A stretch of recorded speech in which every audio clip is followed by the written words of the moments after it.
Hello and welcome. This is a drink called how to make carbonated Gatorade, zero sugar, grape, cucumber, melon. First thing you gotta do is you open up this packet of Gatorade zero sugar grape mix. From this packet you pour it into this mug. Last but not least, but you pour in the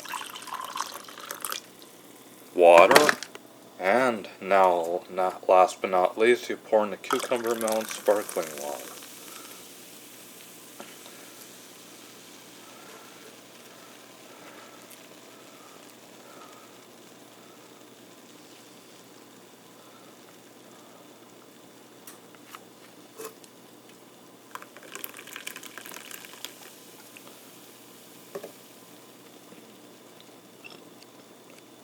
And here is your carbonated Gatorade zero sugar grape cucumber melon. Enjoy it, folks.